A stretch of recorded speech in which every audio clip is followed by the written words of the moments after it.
Hi, thank you so much for joining me on the mat again. My name is Tony, and we're going through the niyamas, which is the second limb of the 8-limb path. So the third niyama, or tapas, is a Sanskrit word that means to burn off.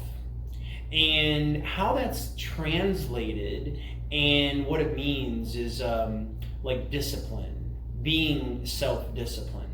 Now, there is some discipline that is interwoven throughout the entire yamas and niyamas, but when it comes to the tapas, it's the type of discipline that changes us.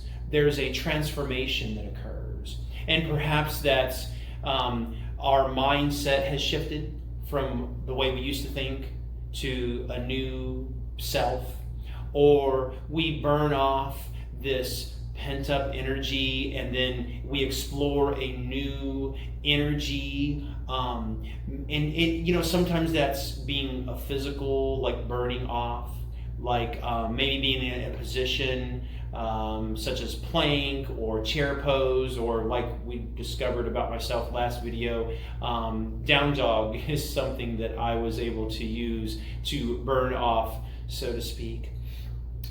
So when we burn off the old self and we embrace the new, that is done through a disciplined approach.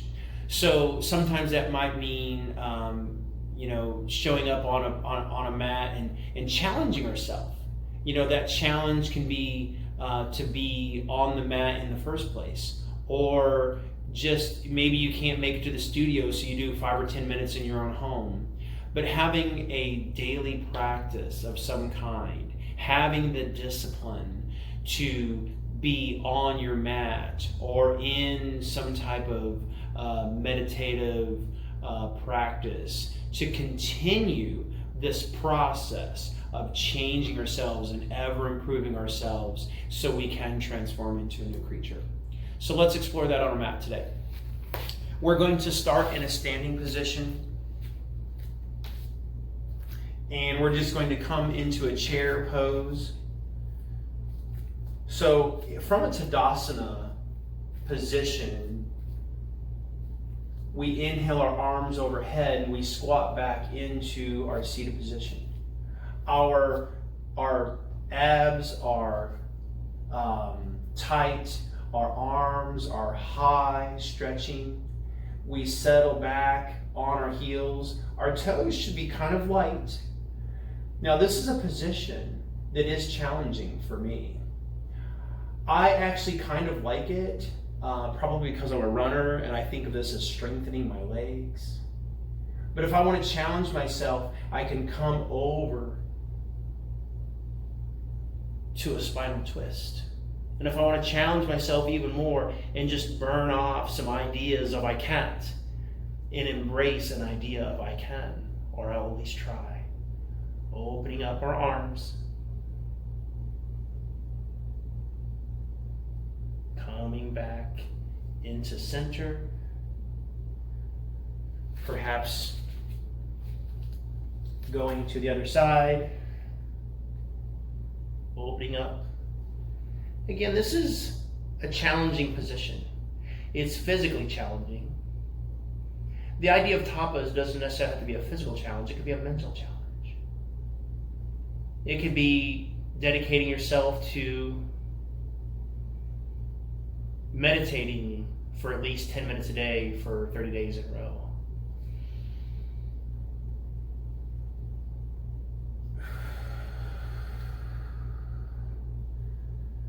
So when we come to a certain position in our yoga practice and we challenge ourselves to do just a little bit more, now not in a way that's going to be too much. Again, as we talked about in our yamas, the idea of too much of a good thing is still too much, and too much is bad. So there's a right way to kind of level up, and there's a wrong way, like you don't want to take on too much too quickly. So as you're challenging yourself, I would just inspire you to do it in a way that's balanced and just discipline yourself.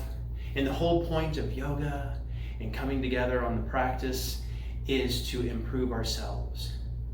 And this niyama, the tapas, is all about that transformation.